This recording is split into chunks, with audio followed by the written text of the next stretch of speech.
Okay, what's up, guys? This is Danny Carlson, your host of the Actualized Freedom Podcast, and I am here today in person with Nate Ginsburg. And this is interesting. This is an actual in-person interview. You see us over a Skype video call or something like that, but we are here in Bali, in Canggu, where there's an awesome community of Amazon sellers, and there's people doing really cool online businesses. So it would be a shame if I didn't do some in-person interviews here with people like Nate. So Nate's got a really interesting backstory, which we're going to dive into in a second, of how he launched and sold his first Amazon FBA business, and then he was left with a scenario. I was like, what's next? And now he is doing what's next. So without further ado, welcome to the podcast, Nate. Yeah, thank you for the intro.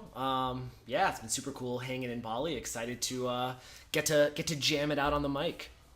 Heck yeah, man.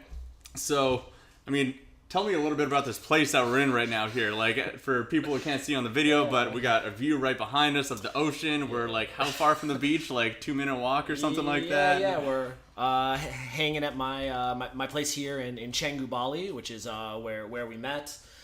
And looking out over the balcony where first there's a nice ring of construction, but beyond that, I'm looking at waves breaking, super blue water. You can see some surfers out there.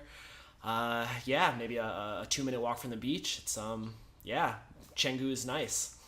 Absolutely, and whether you're a guy or a girl, there is many attractive people walking around all over the place. So you have to watch out for that and just stay focused a lot of the time on your work. But if you're into that, then it's a good spot for sure. So Nate, maybe let's start out by going into the journey of starting your first Amazon business. Let's just start from there. Like, how did you start that, and how did that all take off for you? Yeah, so I got into online business stuff maybe 6 or 7 or something years ago. Was trying around a bunch of different stuff, doing some consulting, and really just trying different things to see what would stick. And at the time, I moved to Ho Chi Minh City, Vietnam in, I think this was end of 2013. After moving there, started meeting and kind of getting involved with the amazing, just like online business, entrepreneurial community in Ho Chi Minh City, as well as just kind of around the region. And, from there, met some people that were doing really well selling on Amazon, and I had tried a lot of other things up to that point, of which with varying degrees of success. Nothing though that really hit in the way that I wanted.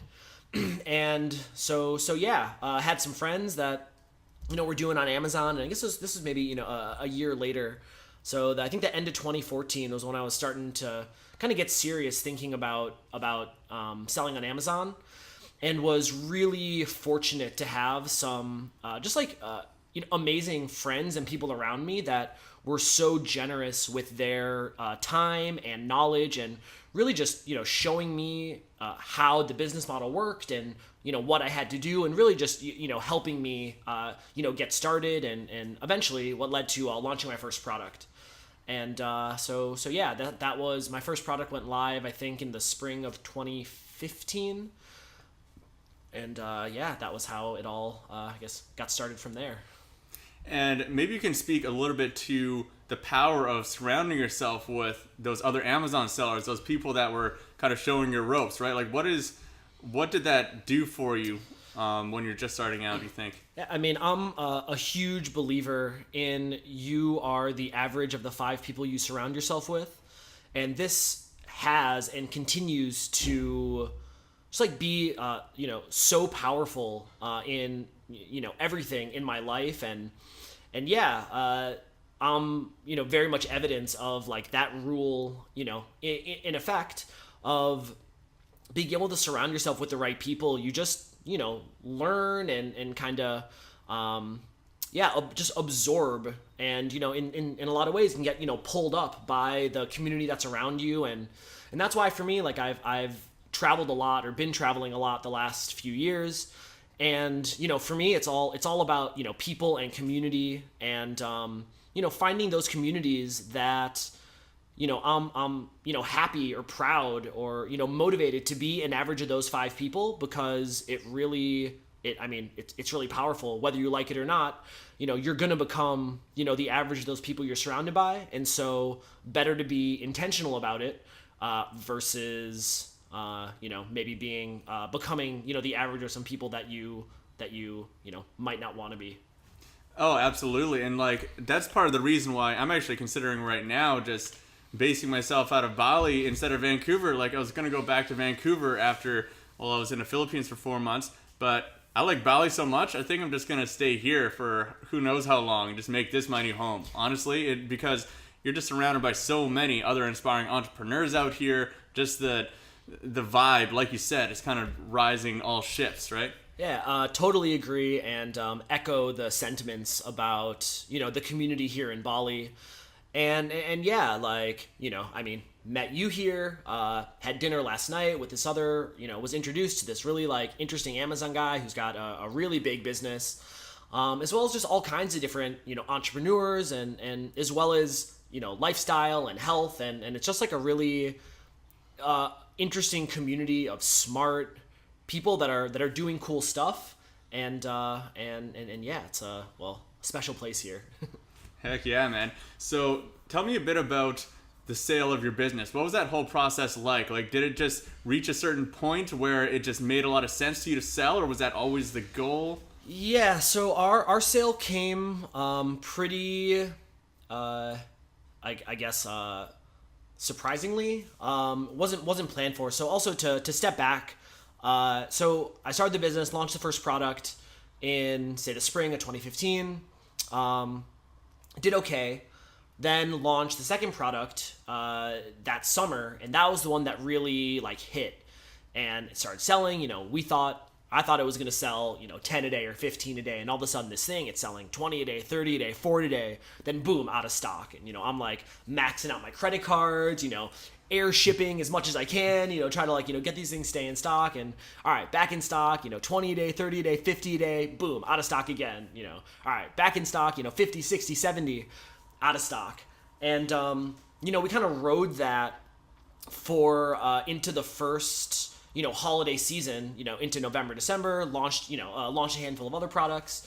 And, yeah, we finished up that December doing, over 6 figures in sales, which I thought was an amazing accomplishment. Was really, excited by all that and all the growth. And, but then I was sitting there kind of like, looking at my bank account and like, oh, like our sales were, we were selling a ton of this stuff, which was awesome. Or selling a lot of products, but, bank account wasn't. And so then I actually had the first opportunity and took on an investor, a good friend of mine, Travis, who's the co-founder of AMZ Tracker, which he had exited partially at that time, and he was looking to get involved as an investor. And he was a friend of mine from Vietnam, and back to this whole like you're the average of the people you surround yourself with.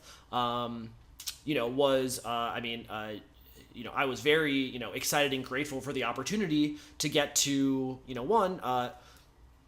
take some take some cash off the table and put some money in my pocket. As well as to then, team up with one of the most, successful entrepreneurs that I knew, and also just like such a good guy. And so, yeah, so that happened. And then, we kept building the business, things were growing. A year later, pretty unexpectedly was catching up with Travis, and I was in Vietnam, and I don't know, he might've been in Taiwan. I'm not exactly sure, but, he just kind of casually mentioned like, hey, like, would you be interested in, selling the business? It's like, oh yeah, so the company that bought a few other businesses from Travis was also acquiring more businesses. So he was just like, yeah, would you be interested in selling? I was like, well, yes, I would. So, 3 days later, I'm on a plane to China to meet with the CEO of this, this big business there to, make a deal to, sell our business. And yeah, long story short, fast forward, I don't know, I think the whole process ended up taking maybe a month or two. and ended up came to agreement to sell the USA side of our Amazon business, and the US side was the one that was making the overwhelming majority of the revenue and the profit, and so that's the side that they were interested in. Whereas on the European side, which we didn't sell, there was like a lot of products in production and launching, and so it was just like difficult to put a value on, and there was all this stuff in the pipeline, and so we ended up keeping that, but it was like basically sold the one that was making all the sales, and then kept the one with all the just still stuff in production and the pipeline, and fast forward after that, it put enough, wasn't enough money that I wasn't looking at retirement, but definitely was enough money to get me thinking about a lot of really, important questions, like what's important, what am I good at, what do I want, where should I go, who do I want to be with, all these like, you kind of get into this. It's like quite an existential rabbit holes trying to figure out all this stuff, and that's how so that was the sale. And then leading into all these questions about like what's next, which was kind of started that journey. Now this is like I guess 2 years ago. Yeah, and that is, so for people listening, that is an incredibly fast business sale. That is like, it's not normally that fast of a process, right? You're like, so 3 days later after you found out there's a possibility, you're on a plane to China, and then a month later, like the whole thing's done, right? That's an incredibly fast business sale. So I think a good lesson out of that is like the value of your own network, of the people who you surround yourself with, your friends, right? Like that was only made possible because you were partnered with someone who can make it happen. Because if you're someone else and you want to go about selling your business, I can guarantee it's not going to be like that. It's not the same.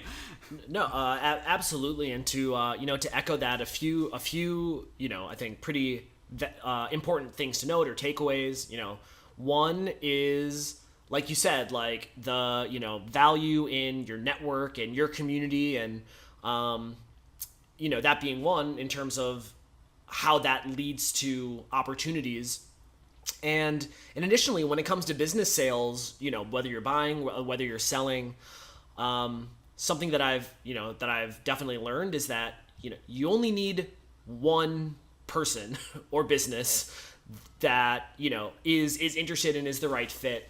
And, in my case, like there could have been, 1,000 other people that weren't interested, or it wasn't the right time, or it wouldn't have gone through that way. But like, as was evidenced by what happened in with my business, is like there was indeed one person at least that was interested then, and that's all you needed to make it happen. And so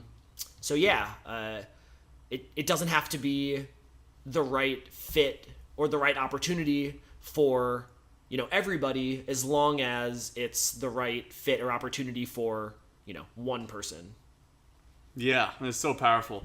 And so that brings us right to what you're doing now, right? You went through this whole process of you've got a chunk of money and you have some time to think about what's your next move, right? You don't strike me as the kind of guy who just wants to chill on a beach and drink beers all day long. So what was that whole process like? Just actually having a clean slate, you have the safety net to really figure things out and what you want to do next. Yeah, it's definitely been a journey. Still continues to be a journey. And yeah, went down a lot of rabbit holes, like I was saying, who am I? What am I good at? Diving into all these different, personality assessments, and, what's my, primary function, and who, like, what are the things that I'm good at? Got really into this idea of unique ability, and that we all have these things that, we're best at, and that, we enjoy, and that give us energy, and yeah, one of the and so that concept of unique ability, which is from Dan Sullivan of Strategic Coach, who's got a ton of podcasts and books. He's got some amazing content. And he has this concept called unique ability that, is basically what it sounds like. We all have this thing or, these things that you're best at, that you enjoy, that you can keep getting better at, and that actually like give you energy. And part of what he teaches is that it's every entrepreneur's best opportunity to, have an impact, to create value, to receive value, is to, identify what their unique ability is and basically do as much of that as possible and, delegate and offload as much of the other things that aren't their unique ability so that they can, focus on and do what they're best and they enjoy. And again, have an impact, receive an impact. Anyway, so this idea really, really resonated with me. And, it got me thinking a lot about, and it's a way that I've kind of operated in my previous businesses. And so, like I said, back to the sale, we sold the USA side, but we kept the European side, which was much, smaller and the stuff going on. And so I ended up, so with the sale, I kept my team. And I love my team. I have an amazing team. In terms of running the businesses, like, to be honest, I'm not the most skilled at doing a lot of the activities that, are required to run, e-commerce businesses. But what I, maybe part of my unique ability is finding people that are far better and more qualified to, operate these different areas and, finding them, hiring them, empowering them, and, leading them to, handle these areas of the business that I, didn't know how to do and didn't really want to do, for example, stuff around supply chain, finance, operations. It's important stuff.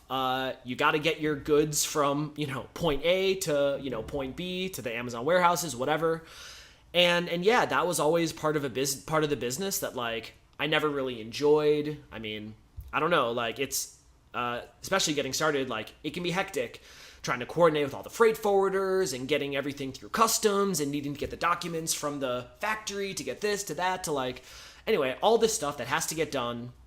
And again, like I back also to this idea of unique ability, I didn't think that was my, where I could add the most value to the business.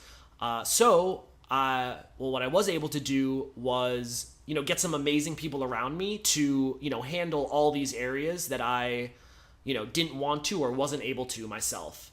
And so, and that's stuff that I, kept thinking about after we sold the bigger side of the business and then kept the EU stuff and as well as kept the team.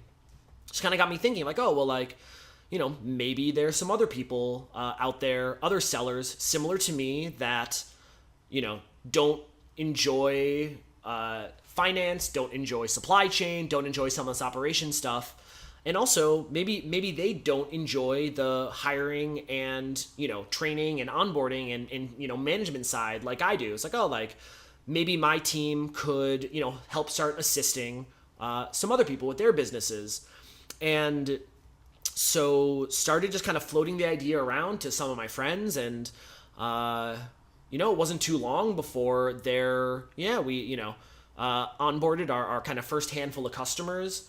And that was the start of what has now become Sellerplex, the new business now that I've been working on. And, and it's been cool. Like a lot of this, again, keeping like through the lens of like unique ability and building things for the long term and adding value and part of the mission at Sellerplex is to, support other entrepreneurs in doing what they do best and what they enjoy, whether that's, product development or branding or marketing, biz dev, and, support them and allow them to offload those areas that need to be done, but, they're not excited about doing, supply chain, finance, admin, And so it's been a really cool journey so far. It continues to be a cool journey to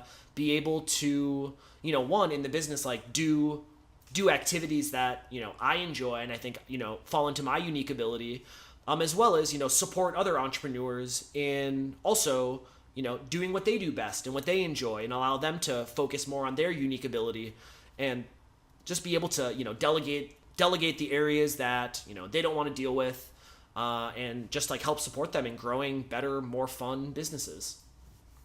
Yeah, and that is so. So talk me through a little bit about the process in your brain. Like, how did you identify that this was your unique ability? Like this was the thing. Was it a particular, just like chatting with friends, or did one of these tests really kind of help you identify that? Yeah. So I mean, the unique ability in particular is, there is like a test that you can kind of or an exercise to go through, but for me. So the unique ability, if I remember right, there's like 4 characteristics, something that you're great at, that you enjoy, that you can continue to improve at. And when you're performing these activities, it actually gives you energy.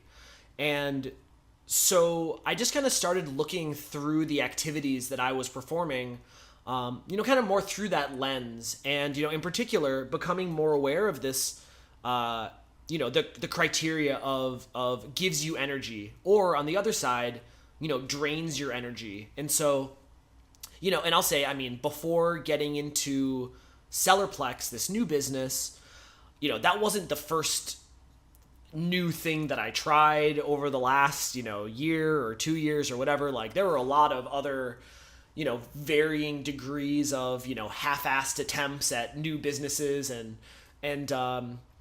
Anyway, as I was, trying to figure any of this out and performing different activities, one of these criteria that I just continue to become more aware of is, like energetically, like, do I get more excited or more energy, or does it feel, draining? And so, yeah, just kind of like, looking at things through that and just seeing like, at the activities that I'm doing, after I have, for example, after some, calls with my team, like I just get excited. Like I love my team. I've got great people. And, I really enjoy that role of like, being the leader of my team, supporting them, and enabling them to support the business. Like I love it. Like it makes me happy. It makes me excited. The hiring process as well, like there's certain parts of the process that I don't, might not like enjoy or give me energy, but like, at the end, like, finding someone who's like amazing and talented and, seeing how they can, come into the business and have an impact, like that makes me excited. And, additionally, like doing stuff like this, I love, talking to interesting people, sharing ideas. I love helping other entrepreneurs. And, I just find myself when I'm in these situations that it gives me energy. Like right now I can feel myself having this conversation. Like I enjoy it. Like I love talking about this stuff. I love sharing. And yeah, so, all these things, just kind of becoming more aware and, trying to architect my role in my business now as much as possible to, where I'm performing these activities that like give me energy. And, and again, I'm very fortunate to work with, an amazing team. And we're also, we're growing and figuring stuff out. And like, this isn't to say that I'm only all day, doing the things that I love and that give me energy. Some stuff like, at least right now in the business, like, have to get done. And like, I'm the one that, I'm still ultimately responsible for everything. And, some things just have to get done and, I'm the one that is doing them. But as much as possible and continuing to move, more and more in this direction, I'm just really intentional about the activities that I, personally perform and, how I'm spending my time. And if it doesn't fit, if it's not something that I think I'm the best person to do, or, fits into the role that I want to be playing, as quickly as possible, try to, find someone else that is a better fit to, handle and manage those activities, so that, I can then get back to more and more focusing on the things, where I can have the biggest impact. Yeah, and this is so interesting, because this is something that I think the majority of people, the majority of business owners in general, are not very good at hiring and really fostering those teams. I can say for sure almost every single one of my previous bosses back when I had a job was terrible at managing people. It's just not something that comes naturally to people, like finding the right person, hiring, and fostering the whole kind of team. So I'm wondering, from someone like you, who just you've obviously figured this out very well, and you have a real passion for it. What do you think some of the key factors are to, one, hiring the right team, but then also, making that team want to work for you really hard and getting everything to work correctly? Yeah, good questions, and there's a lot there to unpack. And again, I really part of it comes from I really enjoy this stuff, and so get kind of excited talking about these things. And anyway, so a few things. One is, with any of the, like anything, it's a skill. Hiring, managing, team building, being a leader, all these things are skills. And for me, I kind of got started in my, when I was first starting my entrepreneurial journey, kind of started, I kind of broke the hiring seal kind of quickly on some of the projects that I was, involved with at the time. And yeah, that just kind of got me, started, because I know that, more and more, I talk to so many entrepreneurs that have very successful businesses, but they don't like hiring, I don't know, it's just not something that they enjoy. They don't think they're good at it. And, whereas me, part of it is, I think I just got started with it, really early. I don't know, I put in my, 10,000 hours, so to speak. So yeah, so that's one thing, it's a skill. You get better the more you do it.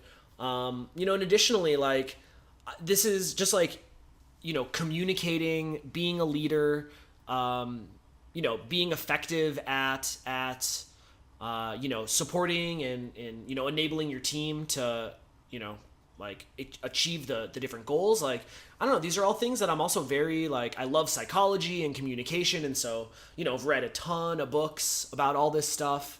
And yeah, kind of pulled bits and pieces from all of them to, form my own kind of philosophy of how I lead my team and how we hire. And, I think one thing, and it's interesting. So we're getting, with Sellerplex, we're getting some really interesting, insight and exposure into other people's businesses, as well as how other people, manage and honestly, treat, I'm sure treat their team, but also how they treat my team. Because with this business, we're actually, it's very, we're really in there, working in these businesses, handling, managing, getting the freight from, China into Amazon, or, putting together cash flow projections, making sure the cost of goods are calculated, dealing with suppliers. So all these activities, we're there's quite a bit of interaction with the, the business owner. And, so it's interesting seeing, and also, all the people we work with are awesome people. They're great entrepreneurs, just smart, kind, good people. And it's very, they do, and it's very important that they, treat our team well. But it's also, you just kind of see, some of the stuff running a business can be stressful, and you kind of see how other people, maybe get in some of these stressful situations, and, how that translates to, how they communicate and how they treat other people that are, involved in the business. And I don't know, for me, I think at the core, and something that's really, enabled me to, really be a strong leader of my team, is just honestly, I care. I really care. I really care about these people. And, and they know that. Some of them, they've been working for me for, 3 years. And, I visit them. I know about their families. And they know that, like, if they ever have a problem, and problems come up, like, stuff happens, stuff breaks, there's stress. And, they know that if and when anything comes up, like, they always can talk to me, and, genuinely, like, I'm going to do whatever I can to, make it okay for them. And, like, maybe that means, firing a client, which, like, has happened, or, if it's not the right fit, if it's not working for the team, then it's not going to work, long term. And so whether that means, again, ending things with a client, or an account that we're working with, if it means, like, sacrificing some, bottom line profit because, the team needs help, and so we need to, get them the help, as opposed to, them, working overtime and, just, like, going crazy trying to handle stuff. They know that if they need the help, like, I'm committed to getting it to them. And, like, over the years, it's something that, my team, like they know this, and because of this, because that they know this, like, yeah, like, they work really hard for me. And I mean, it's, we've got an amazing thing, and, like, we've built up this, this trust and this family that they know that, like, I'm going to take care of them. If they need anything, they can come to me. And I will do whatever I can to, make it okay and take care of them. And, in return, like, they on their end of the, agreement, like, yeah, like, they work really hard. They'll, bend over backwards to figure things out. And, and it works. Like, I work really hard for them. They work really hard for me. And that's kind of just like the culture that we have in our business. So what do you think are some things, other than the getting rid of the problematic clients or the, the poisonous employee, for an example? What are some practical things that you do, maybe more subtle things too, like could be things that you say in your meetings or just kind of regular check-ins? Like, I'm not sure. But what are some of the other practical things you do to foster that? Yeah, so, I've been running remote teams for, I don't know, it's been, a number of years now, 3, 4 more or something. And there's some things that I've definitely, learned or picked up along the way that, we use in our business to, foster good communication, foster team. So one of them is one-on-one calls, which, like, sounds simple, but, super overlooked. And I remember there was a time when I was kind of first getting started with my business that I'm like, oh, the dream, I'm going to send the messages in Slack, and I'm going to send voice messages, and, oh, like, that's it. I'm going to hire a manager, and the business is just going to run. And, like, I wasn't, talking to my team every week, or they didn't have support, every week. And yeah, like, that was one thing, I learned at this entrepreneurship program I attended, this was a couple summers ago now, but, like, yeah, like, having one-on-one calls with your team, like, so important and so effective to, understand, problems, to, troubleshoot, and just to, build that rapport. And that's something, like, like, right now in my business, like, I'm the one who's having these calls, but at other points in other businesses, like, just having somebody that is there, to communicate with the team, one-on-one, to give them an opportunity to, like, share whatever's going on, I think, really, really valuable. Some other stuff that we do, team calls, weekly calls, super important, super valuable. We've got team in a bunch of different time zones, and, coordinating these calls can be tricky, but just getting everyone, on a call at the same time to be able to, share high level updates, to troubleshoot, some specifics. Team calls, super valuable. Another thing that I've been doing, or that I've been doing this for years now, and it's one of the things that I enjoy the most about running the business, as well as I know my team enjoys, are I share Wednesday weekly update videos with my team. And so we've got there's a little format that, I've kind of developed of, every Wednesday, pick a principle, and it's like an opportunity to teach a little bit, go into different updates, shout out a team member, give a little update on, where I am or what I'm doing. And yeah, like that's something, again, like every week I record an update video and share with the team to, try to foster that, the sense of team and keep everyone on the same page. And yeah, we're not all working in the same place, but, because of that, there's, we need to do other things in order to, build that, team and community and that family. And yeah, then I think like another, really big and impactful thing is like actually meeting in person.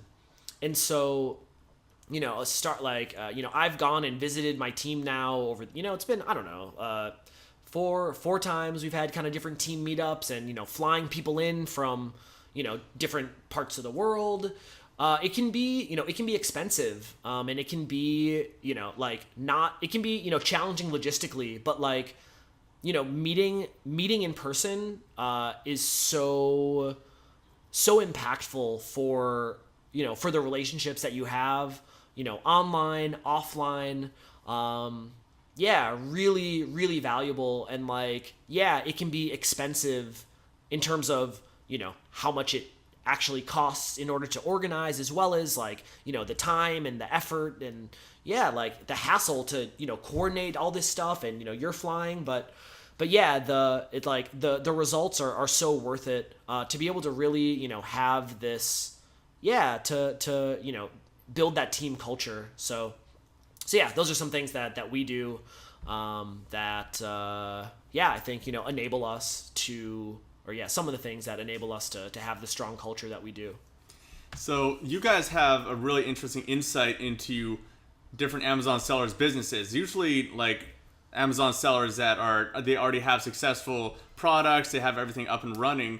So in your opinion, what are like the biggest, most common overarching issues that you see in their operations that you guys have identified and have come in to solve for people? Yeah, so it's really interesting.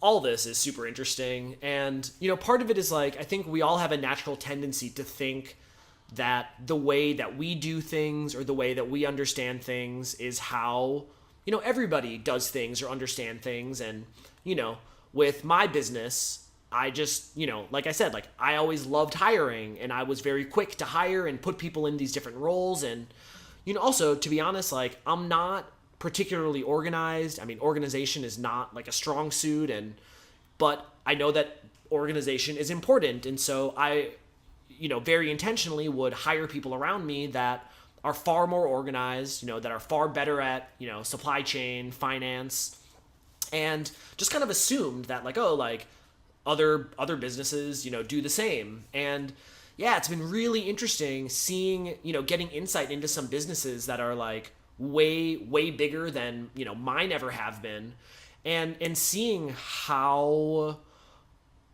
where they lack some of these like organization, what I thought were like organization foundations.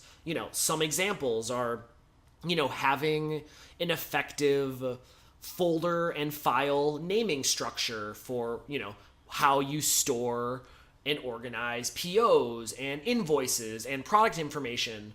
That was something that my team honestly developed for our business, and it's pretty impactful. Like you gotta you're trying to get some product through customs, and you need to have access to a certain form, or they want to see this from the invoice or that.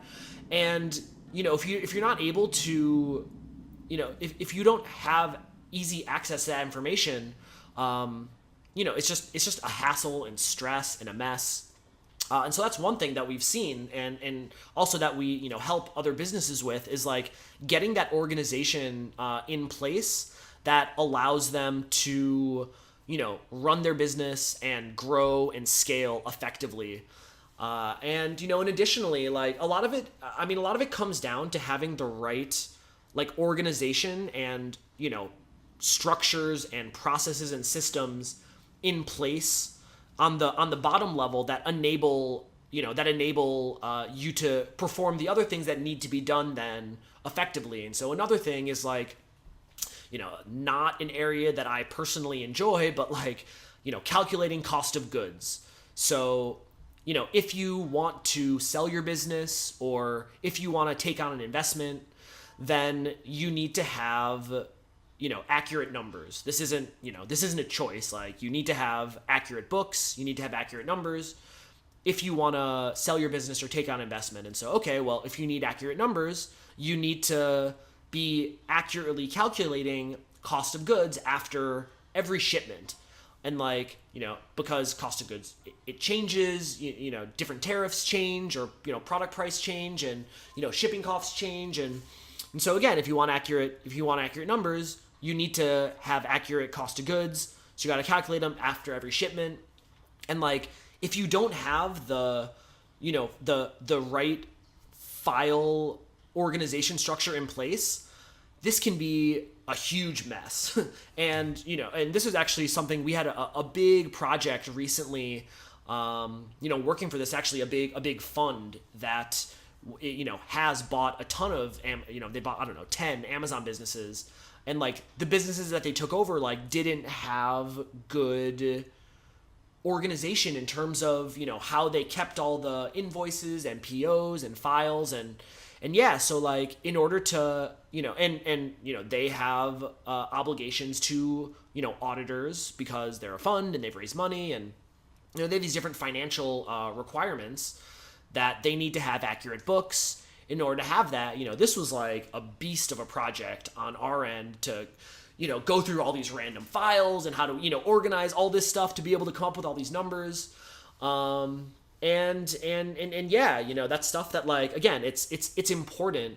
Like, it has to get done if you want to run like a successful and scalable, and you want to sell one day. You got to do these things.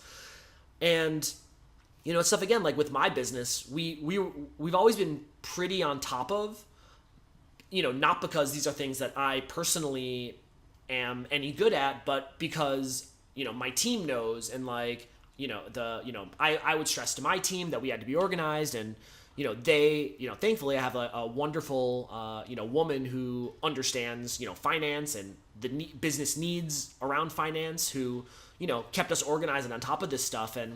And yeah, that's like some of the examples of things that when we come into a business that like a lot, and you can be selling a lot of stuff and not have good organization in place. And yeah, so that's, certainly been interesting to see. And also I see part of our opportunity to, get in and, help and add value, because it's been, surprising how, unorganized, again, a lot of businesses that were far bigger than mine have ever been. And so, yeah, that's part of what I see as our opportunity to come in and like, help these businesses like get all these things in order and just like, handle it so they don't have to worry about it. They can focus on growing the business. They can focus on launching more products. They can focus on doing whatever they want. And they can rest easy knowing that these, details are taken care of. Yeah, so you take care of all of the unsexy stuff that a lot of these entrepreneurs don't even want to look at. They're like, my finances, like, I don't know, money's coming in the bank, that's all I care about, right? And just more money's coming in than's coming out. They don't want to sort out all the financial details and file structures and stuff like this. But like you just alluded to, that creates a massive problem pretty quickly if you're just neglecting it all, right? So like, you had to go through this massive project, which is costing this company a lot of money to get sorted out, right? Because of something that could have been sorted out in the beginning if the right structures and the right systems and processes were put in place and actually followed, right? Yeah, absolutely. And yeah, it's a lot of the stuff where like, the best time to do it was, yesterday. The next best time to, get organized with this stuff would be today. And yeah, like sometimes that means there's, you're starting with a backlog, but the sooner you get organized around these things, the more effectively you can just, move forward and grow from there. Something else, just kind of other kind of interesting insight that again is, we kind of are, I think, again, are biased towards, how we operate. And again, for me, I always erred on the side of hiring and delegating and, offloading stuff. And, it's stuff for me, like I see, again, it's really interesting to see some, businesses that, very successful running, and like, the owner is, he's doing like, so many things, and he's actually the one who's like, following up with orders from the factory and getting that, and, booking the freight, and, talking to the forwarders, and like all these activities that, I very quickly wanted to, get off my plate, because I thought that was, I wanted to be the business owner, and, work on the business as much as possible instead of being tied up, with the operations. And yeah, I just thought that everybody kind of did that. And yeah, again, that's been something that's been interesting to see how many businesses like struggle, delegating and offloading, things off of their plate, and, how many people that, I talk to that are, overworked and, stressed, just like dealing with all this stuff that is certainly not their unique ability. And yeah, and again, like, that's part of what I see as our opportunity to, help these people, get that stress and just workload off of their plate, to allow them to, do the stuff they enjoy, what they do best, and ultimately build, better and more fun and, just like more scalable businesses. Well, Nate, it's been awesome having you on here, man. This is the kind of stuff too that like I said, guys, this is not the sexy stuff, but this is the stuff that you need to get right in order to build a scalable and ultimately sellable business. So Nate is really, really smart with this, and like I'm definitely going to be chatting with him more after the podcast about a lot of this stuff, especially with team that he's very good at. And I urge all the listeners to maybe, if you are neglecting some of the financial things, the operational things, make those systems, get it off your plate. You can learn a lot from a guy like Nate about this kind of stuff. So, Nate, if people want to see more about what you're doing, where's the best place for them to find you online? Yeah, well, first, thanks for having me. Great chat. Super cool to just like meet and get to hang out in Bali, and also have all this Amazon stuff in common, as well as the acro and movement and kind of fun stuff. But yeah, so with any of this stuff, anyone that's listening, if any of this resonates with you, you want help with any of this, please reach out. Happy to chat. You can find more information on sellerplex.com. And feel free to shoot me an email, nate@sellerplex.com. On our website, we've got a lot of free information available, and we actually have like a lot of our core SOPs and a lot of this stuff that I've been talking about. You can, get access and download to hopefully be able to just, start implementing and, add value to your businesses. So yeah, sellerplex.com, nate@sellerplex.com. If you like yoga and travel pictures, feel free to follow me on Instagram @Nate Ginsburg.